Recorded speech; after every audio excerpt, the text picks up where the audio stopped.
Howdy folks, Matt here with Gulf Coast Fit, and I'm going to share with you a giant set for the back upper posterior. This is an advanced giant set because it's designed to increase my pull-up capabilities. So a giant set, just a reminder, means 4 exercises in a row for the same muscle group or body region. This is an advanced giant set because I'm including pull-ups and I'm putting them last. If I do 3 pulling exercises prior to a set of pull-ups, those pull-ups should be very challenging. Should feel like the hardest set of pull-ups I've ever done. I'm gonna start small with an isolation exercise, work my way up to compound movements, and then finish with the biggest bang for my buck exercise in the pull-ups. So I wanna rest as minimally as possible, no more than about 30 seconds between exercises, so that technically it's a giant set, so all these 4 exercises are in succession of each other. I'm starting small with some reverse flies or rear delt flies. Then I'm going to move on to some face pulls. Then I'm going to move on to some neutral grip rows. And then finally I'll cap it off with pull-ups. And I'll see what I've got left in the tank for those. The rep scheme should be medium volume on all of these. Anywhere from 8 to 15 reps. And the pull-ups might be a little different. I might not have 8 reps in me. But that's why this is an advanced giant set. If you can't bust out at least, say, 3 strict pull-ups at the end of this giant set, then you should regress it in some way, and I'll touch base on that to finish. So first up, rear delt flies, my smallest, most isolation type exercise, just to start pre-fatiguing my upper posterior for the next 3 exercises.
All right, I took that to 15. We'll see if that was a mistake or not, because I've got 3 more exercises going right into face pulls to focus on the upper posterior with some external rotation.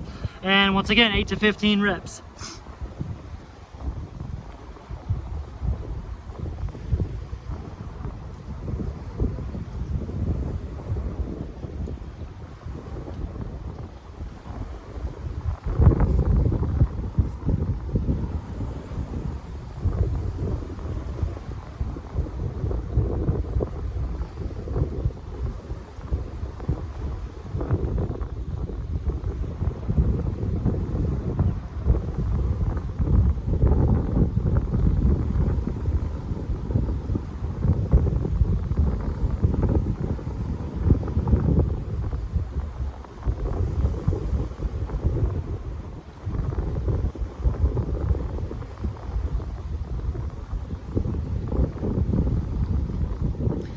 Alright, I took that to 12 because I felt like I was starting to lose steam enough to where my form was deviating a little too much, and I want to leave a little in the tank for the next 2 exercises.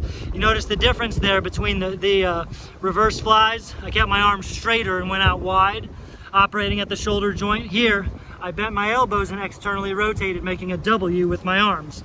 That was a compound movement. So now, moving on to an even stronger movement with some neutral grip rows.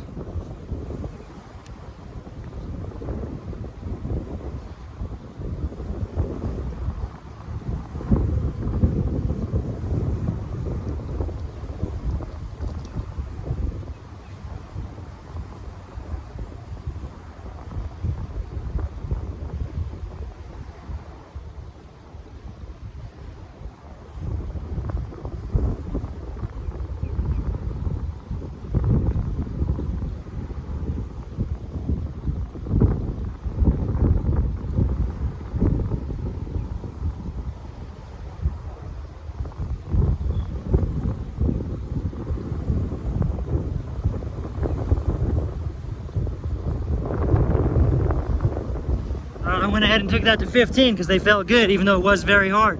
I'm gonna get right into my pull-ups now because I want these pull-ups to be as hard as possible. I think I'm gonna make them a drop set and add some weight initially, drop the weight when I need to, and then continue on. Again, I'm shooting for 8 to 15 reps. But at the end of the day, if you couldn't do at least 3 reps of strict pull-ups at the end of this giant set, it's too advanced for you and you can regress, and I'll talk about that. But I gotta get to work.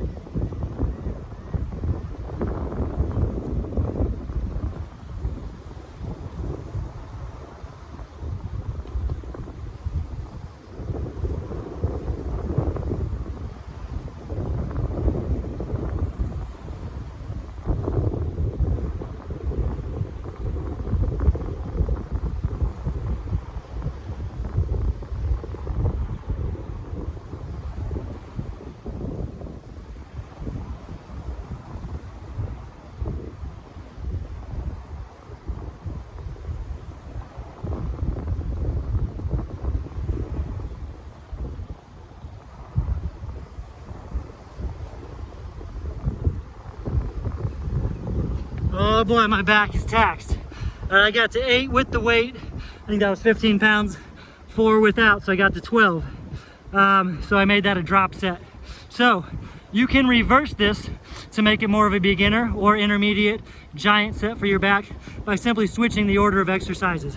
Put the pull-ups first and then move on down to the smallest exercise. So it'll be pull-ups, rows, face pulls, and then reverse flies. See, if you can't do at least a few strict pull-ups, or ideally a handful of strict pull-ups to finish off that giant set, then you don't need to make the pull-ups harder. So if that's the case, reverse it. Put the pull-ups first while you're fresh, move down to the smaller exercises so you finish with something small where you're just taxing and burning out your upper back. And really that's meant to be a burnout type of giant set. So you can do that 1 to 3 times as part of your workout or as a micro session in and of itself.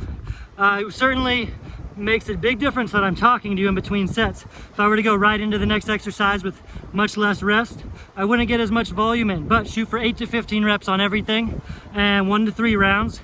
I would rest 2 minutes approximately between rounds. You need a good, not full recovery, but close to it. You're still chasing performance, not fatigue.